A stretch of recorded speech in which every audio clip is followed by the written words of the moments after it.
பாஜகவின் வசதிக்காகவே நாடாளுமன்ற மக்களவை தேர்தலுக்கான தேதிகள் அறிவிக்கப்பட்டுள்ளதாக எதிர்க்கட்சிகள் விமர்சித்து வருகின்றன. பல மாநிலங்களில் பாஜகவின் கூட்டணி, தொகுதி பங்கீடு, அக்கட்சியின் பிரச்சாரத்துக்கு கால அவகாசம் அளிப்பது போன்ற காரணங்களுக்காகத்தான் அதிக நாட்கள் தேர்தல் நடைபெறுவதாகவும் குற்றச்சாட்டு எழுந்துள்ளது.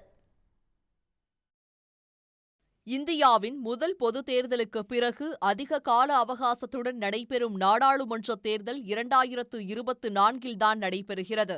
மார்ச் 16 தேர்தல் அறிவிக்கப்பட்டதில் தொடங்கி ஜூன் 4 முடிவுகள் அறிவிக்கப்படும் வரை 81 நாட்கள், அதாவது ஏறத்தாழ 3 மாத கால அவகாசத்தை தேர்தல் ஆணையம் எடுத்துக் கொண்டுள்ளது. 2019 இரண்டாவது கட்டத்தில் நடைபெற்ற தமிழ்நாட்டிற்கான தேர்தல் இப்போது முதல் கட்டத்திலேயே அறிவிக்கப்பட்டுள்ளது. பிரதமர் மோடி பங்கேற்ற பொதுக்கூட்டங்களை சுட்டிக்காட்டி பாஜக முன்கூட்டியே பிரச்சாரத்தை தொடங்கியது குறித்து எதிர்க்கட்சிகள் கேள்வி எழுப்பியுள்ளன. கிட்டத்தட்ட 6 லட்சம் கோடிக்கான திட்டங்களை இந்த காலத்தில் அவர் அடிக்கல் நாட்டி வைத்திருக்கிறார். அதையெல்லாம் செஞ்சு முடித்த பிறகு தான் தேர்தல் ஆணையம் இதுக்கான ஏற்பாட்டை செய்யுது. அதே போல் தமிழ்நாட்டில் அவர் பிரச்சாரம் பண்ணுவதற்கு ஏதுவாகவும் அதை அமைத்து கொண்டு தான் மாற்றி அமைச்சிருக்கு. இது இந்திய ஜனநாயகத்துக்கு மிகப்பெரிய அச்சுறுத்தல். ஸோ இந்த மாதிரி தேர்தல் ஷெடியூல்லையே மோடி கொடுக்கறத தான் அவங்க பண்ணுவாங்கன்னா தேர்தலை எப்படி நேர்மையாக நடத்துவார்கள் என்கிற சந்தேகம் இருக்கிறது. 2019 4 மற்றும் 5வது கட்டங்களில் தேர்தல் நடைபெற்ற ராஜஸ்தானில் முதல் 2 கட்டங்களிலேயே தேர்தல் அறிவிக்கப்பட்டுள்ளது. 2019 4 முதல் 7வது கட்டம் வரை தேர்தல் நடைபெற்ற மத்திய பிரதேசத்திலும் முதல் 4 கட்டங்களிலேயே தேர்தல் அறிவிக்கப்பட்டுள்ளது. 2019 இவ்விரு மாநிலங்களிலும் காங்கிரஸ் ஆட்சியில் இருந்ததால் தேர்தல் தள்ளி வைக்கப்பட்டதாகவும், தற்போது சட்டமன்ற தேர்தல் வெற்றியை தக்கவைக்கும் நோக்கத்திலேயே தேர்தலை முன்கூட்டியே நடத்துவதாகவும் விமர்சனங்கள் எழுந்துள்ளன.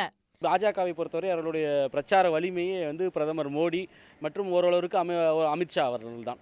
இவர்கள் 2 பேரை மட்டுமே நம்பி அந்த பிரச்சாரம் இருப்பதனால அவர்கள் சுற்றுப்பயணம் மேற்கொள்வதற்கு இந்த எல்லா இடங்களிலும் அதிகமான அளவில் பிரச்சார பயணம் மேற்கொண்டு அங்கே மக்களை சென்றடைவதற்காக ஏற்றாற்போல் இந்த அட்டவணை தயார் செய்திருப்பதற்கு அப்படின்றது இந்த எவ்வாறு ஸ்கேட்டர் பண்ணி எப்படி பல்வேறு கட்டங்களாக பிரித்து வைத்திருக்கிறார்கள் என்பதை பார்க்கும் பொழுது தெரிகிறது. இது நிச்சயமாக பாஜகவிற்கு ஒரு சாதகமான அளவிலே இந்த அட்டவணை தயார் செய்திருப்பதற்கு என்றது வெளிப்படையாகவே தெரிகிறது. அண்மையில் காங்கிரஸ் ஆட்சி அமைத்த தெலுங்கானாவில் கடந்த முறை முதல் கட்டத்தில் நடைபெற்ற தேர்தல் 4வது கட்டத்துக்கு தள்ளி போயுள்ளதையும் விமர்சகர்கள் சுட்டிக்காட்டுகின்றனர். ஒடிசாவில் பிஜு ஜனதா தளத்துடனான பாஜகவின் கூட்டணி பேச்சு தாமதமாகி வருவதாலேயே முதல் 4 கட்டங்களில் நடந்த தேர்தல் கடைசி 4 கட்டங்களுக்கு தள்ளி போயுள்ளதாகவும் கூறப்படுகிறது. ஆந்திராவில் சில நாட்களுக்கு முன்புதான் தெலுங்கு தேசம் ஜனசேனாவுடனான கூட்டணி உறுதி செய்யப்பட்டதால் பிரச்சாரத்திற்கு போதிய கால அவகாசம் கொடுக்கும் வகையில் முதல் கட்டத்தில் நடந்த தேர்தல் 3வது கட்டத்துக்கு சென்றுள்ளதாகவும் புகார் எழுந்துள்ளது. 2019 4 கட்டங்களாக தேர்தல் நடைபெற்ற மராட்டியத்தில் இந்தியா கூட்டணி வலுப்பெற்றுள்ளதால் 5 கட்டங்களாக மாற்றப்பட்டுள்ளதாகவும் விமர்சனம் எழுந்துள்ளது. உடனுக்குடன் செய்திகளை தெரிந்து கொள்ள சன் நியூஸ் பெல் ஐகானை கிளிக் பண்ணுங்க.